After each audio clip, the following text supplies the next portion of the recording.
So the first thing we're going to need to begin is to put the boot pattern we made in another video onto the fabric, lay it out, make sure the fabric is nice and flat, not wrinkled like that right there, and then just pin it down to the fabric and cut it out. And like always, when you're cutting out fabric, you're going to want to leave about an inch away from the fabric because the pattern and the whole piece will shrink up a little bit when you go to sew it. So you're going to have to cut about a half an inch to an inch away from the pattern so it doesn't lose a size or two. Once you have it cut out, all that's left is to unpin it or unstick it or whatever you use, and then take the pattern away, and what you should have is now a stretchy Batman boot. This also works with leather and other materials if you don't want to use stretch fabric like I'm using right here. This is just the same fabric as I used for the cape.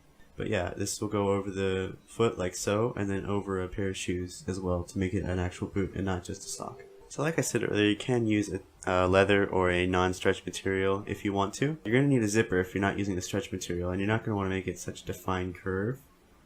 But if you are using a stretch material like I am, then the curve is necessary. Also, I decided to take off a little bit of the toe right there and even it out. And then I put it on, measured it a little bit, realized that I need to take off a little bit right there. And then this is also a step that you don't need if you're not using a stretch fabric, and this is to measure a piece of elastic around, well, where you want the boot to sit. And then cut it so it's, when it's stretched out, it's touching the other side. And then cut the elastic so when it's stretched out, it'll touch the other side of the elastic.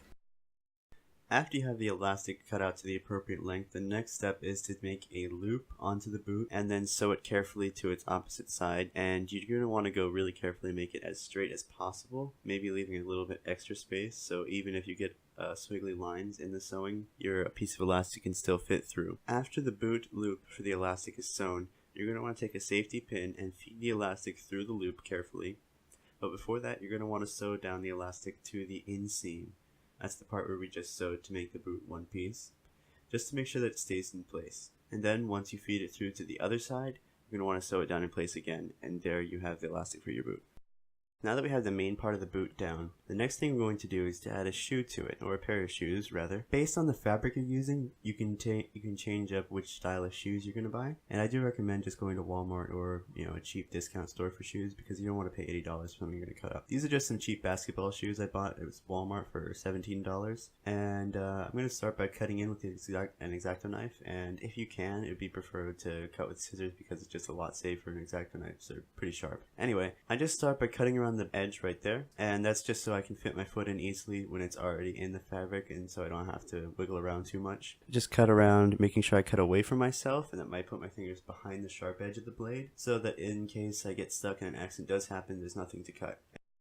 So once I had the shoe properly cut out, I put it into the boot, like so, and there was a bit of a problem because I didn't make the pattern into an L shape. It kind of tugs like that, so it would have been better if I made it an L shape. The next step to do is, once the seam line is kind of dead center at the bottom of the shoe, lined up perfectly, I'm going to measure where I want to cut, and kind of just start with some scissors, making a little bit of a hole, really carefully, and then just cutting the rest of it open like so, leaving a little bit of space in the middle. Right now I'm just cutting the heel and the part of the toes, and then leaving a little bit in between in the middle part of the foot, so that the boot can stay in place while I'm messing with it and gluing it in place, and to just give it a better look in general. Next, once you cut out the hole, you just want to stretch the fabric over the shoe like so, and I had this little piece that was poking out a little bit, so I just cut away from the excess material, and that kind of flattened it out a little bit. And then you just want to make small adjustments, like cutting out the sides so it fits more evenly, and then you just want to make sure it lines up around the edge of the shoe, and just kind of tweak it a little bit until it's nice and tight and it fits around the edge. And then you're going to use a 0009E material and a toothpick to start gluing it on. So I took it outside,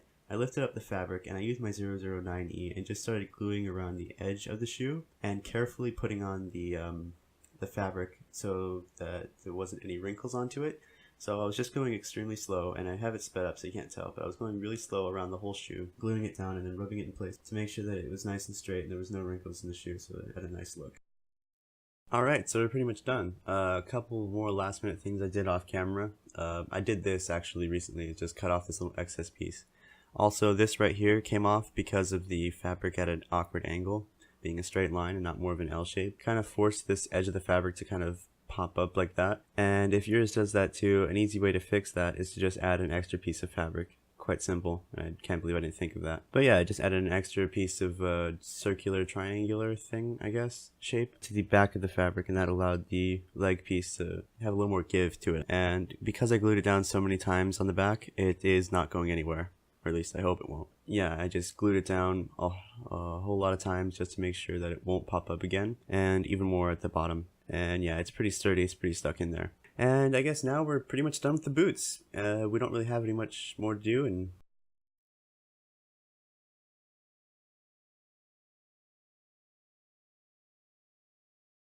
just like that, we're done with the boots now. This was probably the easiest part out of this whole series, and now we're one step closer to the final product of the suit. Yeah, you could probably mix and match this with any other character, not just Batman, and you can have a pretty nice set of cosplay boots. Anyway, stay tuned for new videos right here next time on Spare Time.